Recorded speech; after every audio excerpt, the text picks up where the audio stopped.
Hello, Duncan. How are Hey, we? buddy. We're good. Welcome to another chat, a Duncan Pauley chat on health and well-being, and we are going to be diving straight into a really interesting conversation about wearables, the advent of technology over the past. I feel like it's really kind of it peaked a few years ago, and it's continuing to generate more and more interest around people's awareness with using wearables when they sleep, when they're training. Yeah, it's going to be an interesting chat. Yeah, absolutely. As technology advances, so must we. And yeah, it's fascinating to see how the fitness world diverges when it comes to technology. Yeah, there's a lot of people out there, and it's really brought knowledge to the layperson over the last few years. People are tracking a lot about their HRV, their sleep quality, just understanding a lot more about what it takes to become healthier. And then there's the other side of the fence. But let's start on the positive and understand a little bit about the awareness and the early detection of what may be lacking in people's health and how people can actually take steps by using wearables to be able to implement strategies into their daily plan to be able to lift up their, I suppose, their lower ranking health markers. Yeah, it's interesting, isn't it? Because just as long as human history has been, we suffered from a lack of information. Mm. And today and relatively recently, like it's almost shifted the other way, and we're in this age of information, and there's arguments for and against. But yeah, definitely the positives to it is that now there's really no excuse f to not have this knowledge and not to utilize it, and to be able to upskill yourself as never we've never lived in a more empowering age. And it's only going to get more empowering when it comes to information. Um, Understanding not just from an isolated sense, how are you performing on a daily basis, but you can really understand these trends now about what have I been doing over the last 6 month period? How have I been living my life? And what are the major markers associated with, what my health is trending to be able to work towards? Um, You use wearables? I actually don't. The only thing I have is my, I don't even know what it's called, Garmin. That's the one. I mean, that's a pretty serious wearable. It is. But to be fair, I'm not much of a data guy. I wear it. I look at my steps throughout the day. It gives me a notification when I hit my daily steps. Apart from that, I occasionally look at the sleep quality that I have. It's funny, like I am very much a guy that is a creature of habit. I do the things that I do on a daily basis. I go to the gym pretty much every day. I do X amount of steps every day. I then check in with myself internally and I ask myself, how am I feeling on a daily basis? And I think there is a lot of value in that. Yeah, for sure. If you were someone starting out, though, what would be your recommendations? When it comes to awareness around, are you saying recommendations for wearables or just checking? Yeah, like well, we got to remember we've been doing this for 20 years. So when you say that we've got all these things established, it's because they're ingrained in Correct. us for a very long time. And so I think, when we talk about the fundamentals of what people need in terms of health and wellness, you're looking at sleep, nutrition, movement, and the cognizance, like relationships and brain health. And so how can you habituate a healthy life, particularly if you are data driven? And yeah, what would be your recommendations in terms of how you would utilize that information? So the first thing I would, which we always talk about, is sleep. Yeah. If you are getting X amount, like I would say 7 to 8 hours of quality sleep a night, that is going to be great, and that can be validated by your wearables. And I know you actually have you have an Aura ring, is that right? I do. It's currently on charge, but yeah, I Yeah. I, I wear my Aura ring. Yeah, I like it that you can turn it off and it still collects your data, doesn't interrupt my sleep with any sort of, you know, external messaging to any devices or anything like that. Which is interesting because I also turn this off. Any link that it has to my phone is completely off. I don't want to be interrupted by anything. Yeah, exactly. It's not. It's too precious. Yeah, that's right. Our attention is probably the most important thing that we have, and It's a if we commodity being sold worldwide. And it literally is. So if we can create healthy boundaries between our attention, but also gather data, which you've been able to successfully achieve, and I have with the minimal technology that we have. And there are people, biohackers out there that are completely laced with technology, right? But going back to our initial conversation about sleep quality, understanding first getting the duration of sleep, and then checking back into your wearable and seeing what the quality of that sleep is, and then backtracking and going, okay, so I don't know, like I said, I'm not in the data world that much, but let's say it was a 6 out of 10, and I got my 7 to 8 hours sleep, and that was over a month's period of time.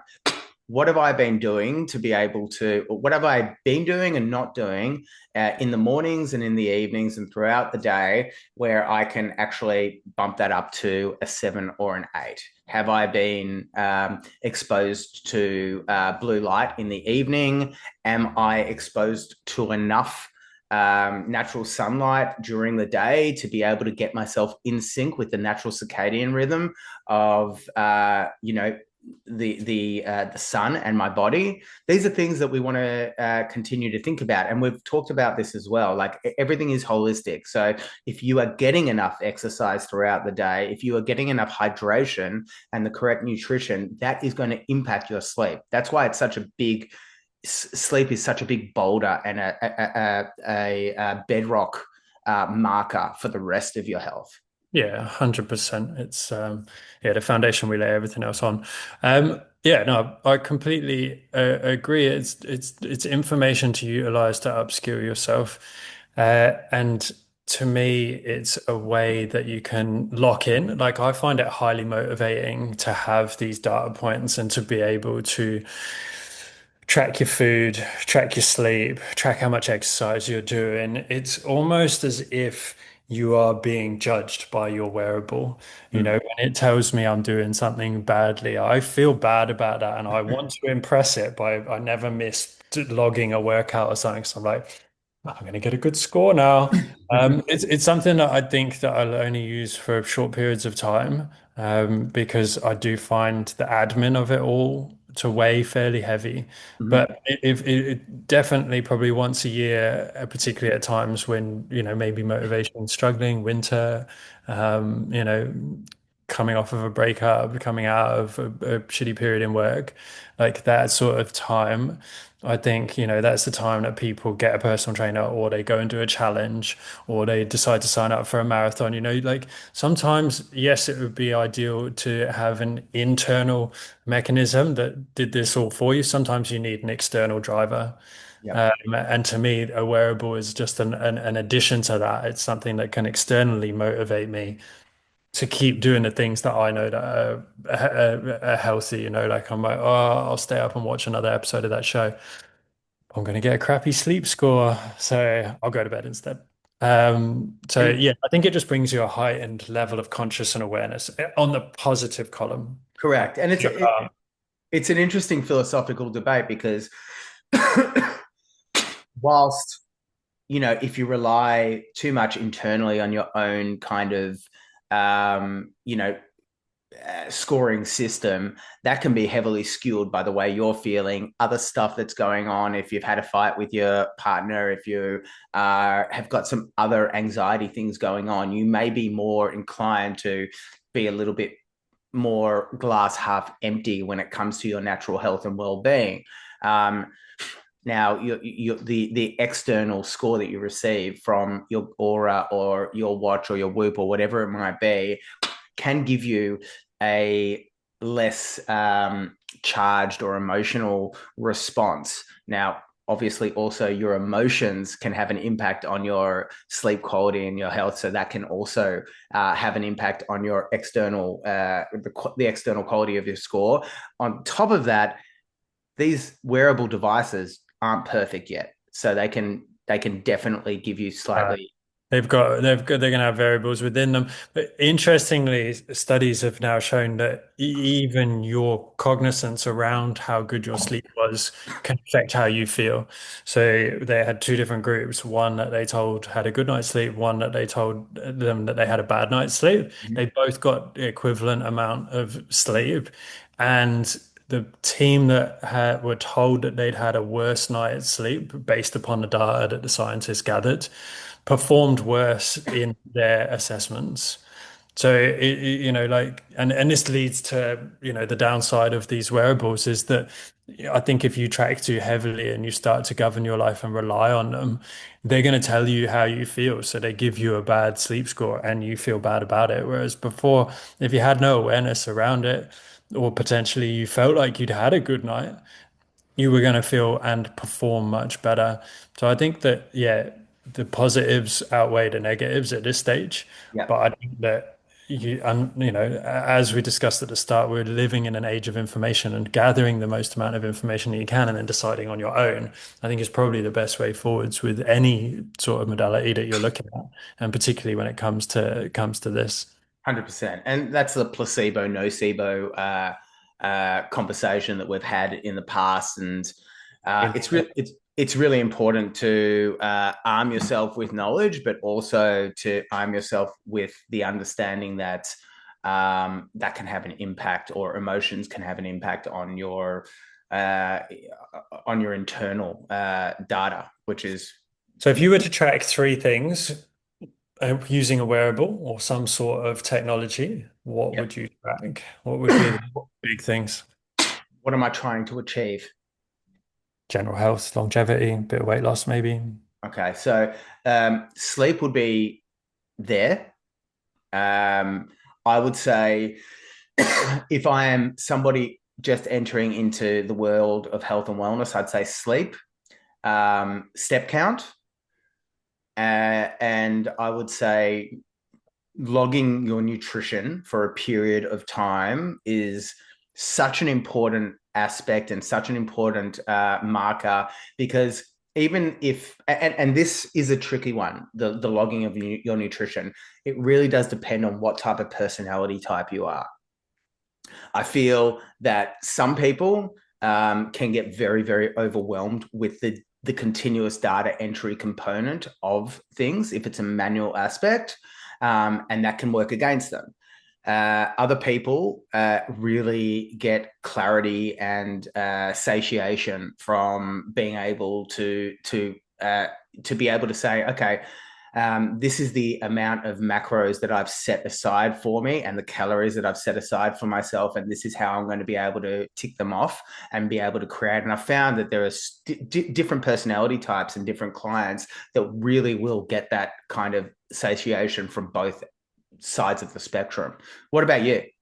No notes, my friend. No notes. Those are the exact three that I would have picked and that I had in mind when I preloaded the gun and asked you that question.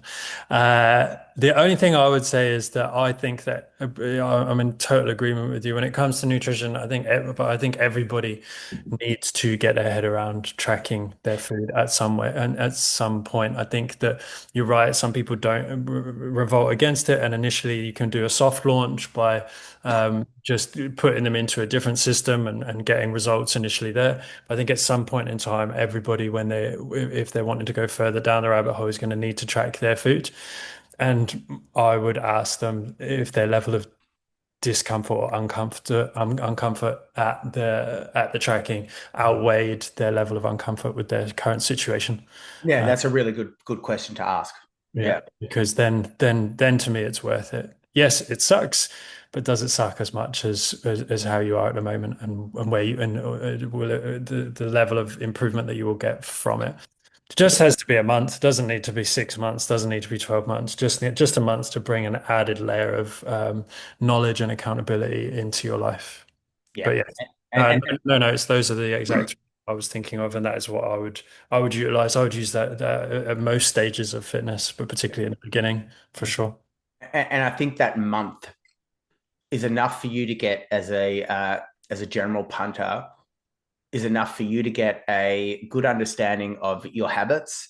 Uh, Firstly, it educates you exactly on what it is your eating habits are. If we're just talking directly about eating habits, it gives you Portion control.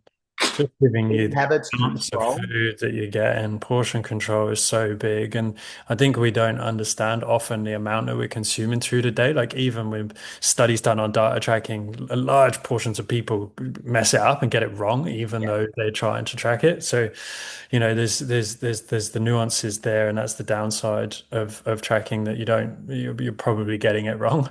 But I think even given all of that, it still gives you a ballpark as to what's going on. And yeah, like you say, just tracking your habits, getting a large amount of data on what fills up your day, and therefore you can then reverse engineer it to outperform. Yes. And what you were saying earlier about bringing a potential client into the mix or somebody who's entering into the health world, a question that is a really relevant question is asking them, is what you had, what if they are triggered by the thought of tracking their calories, the question you can ask is what you are currently doing working for you that has brought you to where we are today? Yeah, Let's try something else for 1 month and see how that creates a certain level of education, awareness, and then that parlays into healthy habit creation that you can then use moving forward without necessarily tracking so screwed like with such a fine-tooth comb, but still 100%. giving you those healthy habits to be able to understand, okay, I was having something healthy where I was putting a tablespoon of peanut butter on something for dessert. Well, what if I move that to a teaspoon? And what are the impacts of that on my calories, and just understanding that you can still do things, but you can still have the same quality of food, but just move things ever so slightly and have a vastly different outcome. 100%. Yeah, 100%. Let me ask you this. What do you think your role is, your number one role as a coach is for your client? Uh, to be well, I think it's to be able to let them know that they have somebody else in their corner that is there to support them, to be able to ask them questions for them. I personally, the way I coach, love to be able to inquire with curiosity about their behavior points and for them to be able to come to certain answers and points of clarity within themselves. So uh, for me, is guidance and accountability. Uh, Yeah. like we have the knowledge to be able to say do this, do that, don't do this, and don't do that. But I have found to be able to ask questions and for us to come to the conclusion together can be a profoundly different experience for me to just say do this, do that. Yeah, for sure. You're empowering. Yeah. But accountability can come in different forms. What about you? No, no notes. Uh, Glad to see we're on the same page here. yeah, that was I was again preloaded the gun, and that was what I was looking for. In a nutshell, accountability. Do you think that technology and AI can replicate this? As coaches, Do you think that they can come up with the a level of account? Yeah, can they replace coaches for accountability? it's interesting. I've actually had this conversation with a few people over the last few weeks, given where we're at in the advent of AI. Hmm. I personally feel like the stage that we're at in technology, I don't know if I'm biased given the industry that we're in, but I don't like in all the functions that exist in this world. And I think about the threat that AI has to take over. I genuinely don't feel like the function of a personal coach can be taken over by AI as it currently stands. What's your sense? Uh, I think it can, yes, because I think it has the capabilities to ask all the same questions that you can and nurture the responses from its client in the exact same way, given its plethora of information that it has on psychology texts, etc. But I agree with you that in part because I think that that will only match a certain type of person. Yeah. So it might take, I don't know, I'm going to put 20% of potential clients. But I think that for the most part, people will want that accountability to come from people. And the second, I think, most important thing that coaches do is bring a community, whether that's one-on-one or group training. I think the community aspect layered on top of the accountability is so important for people, particularly, even now as people work from home and they're this digital age, they're isolated. And we got rid of the importance of churches and pubs are dying down. People don't go there after work. These third spaces that sat in between work and home where people went to bond don't exist as much anymore. And I believe that gyms are moving in the direction of taking that up. You see that with the run clubs that are spruiking up everywhere in group fitness, Yeah. and people moving away from actually the wanting to do their fitness online and the reduction in numbers and popularity of the online apps that obviously peaked during COVID. So yeah, I do see the danger. I do think that if you are that way inclined, if you're able to trust the information coming from the AI, that you could definitely write a program to Oh, coach undoubtedly. someone in that way. Um, I just don't, at this point in time, see it being able to replace that human touch. And that's where, paradigms exist in potency. The current paradigm that we live in, where we crave human touch and we crave community in the real world, not in the matrix that may very well exist in the future. And that's a paradigm that could very easily we could step into, like over, I say a long period of time, but it could happen quicker than we even think. You're But talking about virtual reality. virtual reality and just like being able to place somebody's value in, currently we crave human contact, currently we crave human interaction, but as AI progresses, I feel like the paradigm shift and the value proposition will also shift for many people. So the value proposition of AI being able to, create an avatar of a personal coach, and for a punter to be able to just lean on that as opposed to a physical coach, I could see that being a very real reality in the future. But right now, in the paradigm that we live in, human interaction and human accountability is still at a very, very high priority. Agreed. Yeah, Agreed. I think that might be it for our AI and wellness discussion. absolutely. Reached a natural conclusion where we are still at the zenith of the coaching world. Indeed. Indeed. But But it's an interesting kind of meta conversation because, for sure. Yeah, I mean, and it's huge. And, if anyone could predict the future, they'd be a very rich person. But yeah, we'll all just have to wait and see. yeah, cool. Well, great conversation as usual, Dunk. And stay tuned for our next conversations. Who knows what it's going to be? Hopefully, we'll still be here and not be avatars of ourselves.